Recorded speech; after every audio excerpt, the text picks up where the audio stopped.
The movie begins in a small town cursed by the vortex. Just after school, Tong-hui sees her boyfriend, Shui's father, crouching down on the ground to watch the spiral pattern of a snail shell with a camera. Tong-hui politely greets him, but Auntie Shui's father turns a deaf ear to her.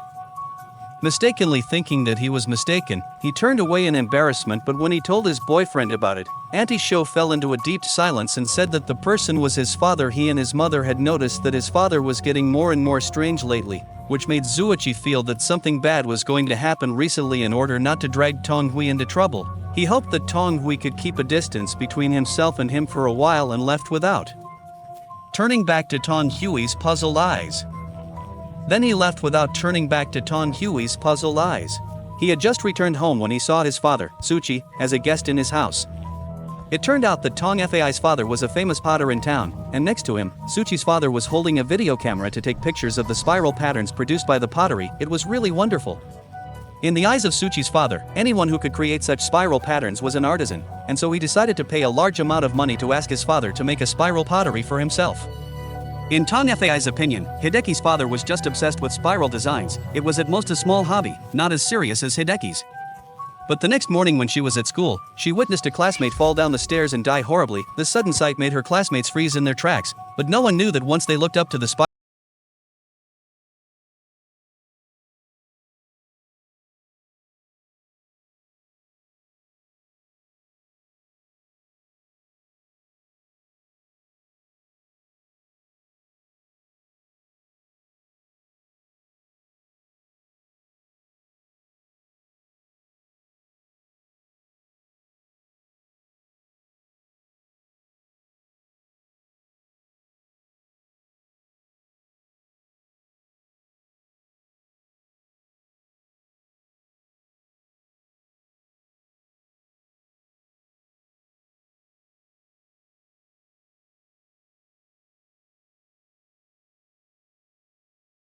Recently, he has completely given up his job and spends all his time collecting all kinds of things with spiral shape. When he thought that these patterns would make even the most ordinary food delicious once the food had nothing to do with spirals, she preferred to go on a hunger strike so that her husband wouldn't starve to death. Sui's mother made sushi rolls with spirals every day and her father ate it to his heart's content. After he finished eating it all, he would still stir the soup with his chopsticks until the bowl was covered in spirals, and then he would stop with satisfaction. In his view, it was rare for a father of his age to still have such a childish interest in Shui's eyes. This was simply a kind of torture. In order to let Tong-hui experience this feeling, she decided to take her home with her to see her mentally ill father for herself. Just as they arrived at the door of their home, they saw that Embroidery Clothes was raging against his wife. Embroidery Clothes, at the sight of this, chicken hairline, in front of her mother, only asked her father why he had to do this. My important Embroidery Clothes, she put the whole thing into the bowl. Now, she could only throw away the thing I threw away. Throw it away. After hearing this, although he did not give any reply to his son, he told him that the whirlpool could not be thrown away, for it could be created at any time. From that day on, Tong-hui never dared to go to Shui's house again, but it was not long before Tong-hui's father finally finished the customized naughty things and intended to have his daughter send them to him. Tong-hui could not refuse, but frowned and accepted this difficult task. When he reached the door of Shui's house, the strange scene of the previous day still left him with lingering fear. Tong-hui, being silly, still summoned up all his courage to press the doorbell, but strangely enough, nobody came out of Shui's house to open the door, and just as he thought that he was going to be a fool, he was surprised that the door of Shui's house was not opened, and that he would be able to see the door. When there was no one at home, she heard the sound of a washing machine coming from the warehouse next door, and the union realized that it was Shuichi's mother who was in there, so she put down the box with naughty things and went into the warehouse, but as soon as she entered, Shuichi's mother and son rushed back from the outside. Immediately after that, there was a terrified scream from the warehouse. After hearing that, Shuichi and his son rushed in, but they only saw Shuichi cooing and drooping on the ground. With great difficulty, they lifted up their trembling arms and pointed to the washing machine in front of them. Shuichi went over to the bridge and found that the washing machine contained her father's body. On the day of the funeral, the townspeople were discussing the cause of Shuichi's father's death. Why would a normal person kill himself in such a strange way? Shuichi, however, had already been prepared for this because ever since her father was obsessed with the spirals, he had predicted that such a day would come sooner or later. She feared her mother couldn't handle such a shock, and indeed, soon after, her mother looked up in horror and cried out, seeing a spiral black cloud over the town. Her mother believed it was her husband's ghost, wanting to bury everyone with him, and she fainted from fear. As she was taken to the hospital, both her daughter and Xiaoyi saw the black cloud heading towards the hospital. When they took Xiaoyi's mother to the hospital, Tonghui and Xiaoyi saw the cloud rushing into the town's pool. This convinced Xiaoyi that the town was cursed, and the curse's power was growing. Since her mother needed hospital care, she hoped Tonghui would leave the town soon, but she insisted on staying with her mother and son. She began making pottery tirelessly, refusing to let Tonghui near the kiln.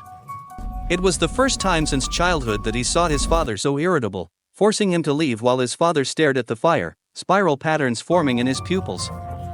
Meanwhile, when Hidaichi visited her mother in the hospital, she tried to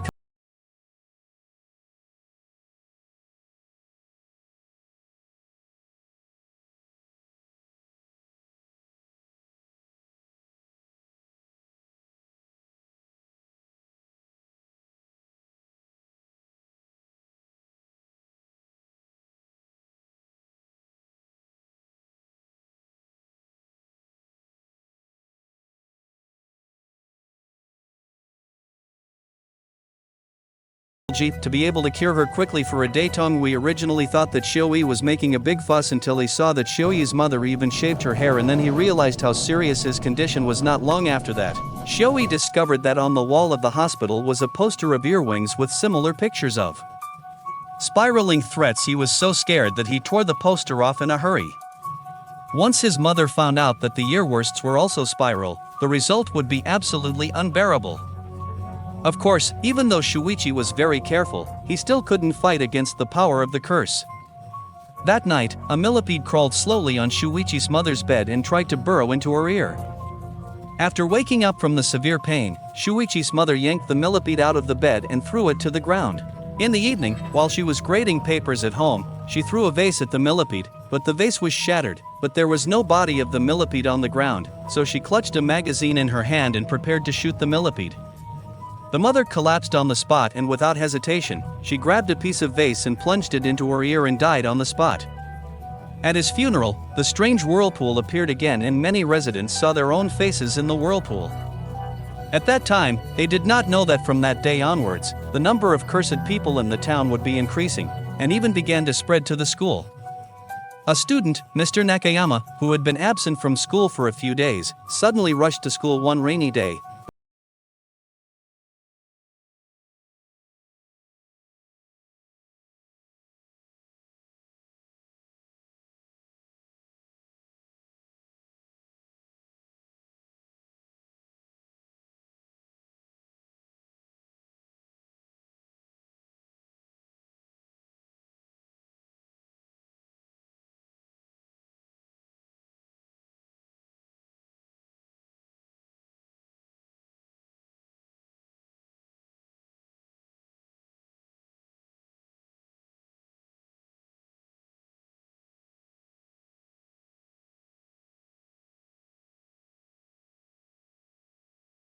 And his back began to bulge slightly, as if he had a spiral shell. At night, when he was grading papers at home, he started to feel thirsty. The teacher kept drawing spirals on test papers and drinking water. His back stayed normal, but his eyes became whirlpools. Meanwhile, the students seeking attention succeeded. In gym class, his hair curled visibly fast, becoming the center of attention. The next day, Zhang-san and the student turned into giant snails, and a TV station covered it. The snails struggled to climb the classroom building. Sakino, a female student, was luckier. Her swirl-shaped hair reached roof height and was popular with students.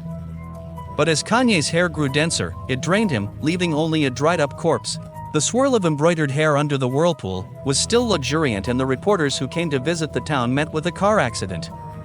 On their way out of the town, none of the reporters and the driver survived, and even the window of the car was smashed. With a strange spiral shape, all these strange incidents happened one after another, making Tonghui believe that there was a curse in the town, so he decided to run away from the town with Xiaoyi and his father, only to find that when they arrived at the kiln, they could only see the porcelain with spiral shape all over the floor. When Tong Hui was wondering where his father had gone, Xiao Yi behind him suddenly knelt on the ground. Tong Hui turned his head to see that Xiao Yi's legs were twisted together like twine, but he didn't feel any pain. Xiao Yi then realized that he was cursed too. Xiao Yi's body also twisted up just as Xiao Yi's body was twisted, and he could only use the last shred of reason to ask Tong Hui to leave him alone. But Tong Hui was so scared that he could only ask him to leave him alone. But how could she leave her boyfriend at this time? He hugged Xiao Yi tightly until she lost her breath in his arms, and then he cried with a heartbroken heart. But then the apparently dead Xiao Yi suddenly came back to life, and she grabbed Tong Hui with her back hand and twisted her brain bag 180 degrees to her back. And then Tong Hui was so scared that she pushed Xiao Yi away fiercely, and by then Xiao Yi had completely lost her humanity, and she kept repeating the words to make Tong Hui become a whirlpool. Tong Hui turned into a whirlpool, and then like a giant snake, he stood up straight and swooped towards Tong Hui, so the whole town was covered with the curse of the whirlpool. Well, that's all for today's story. I'm Yasser Arafat. We'll see you next time.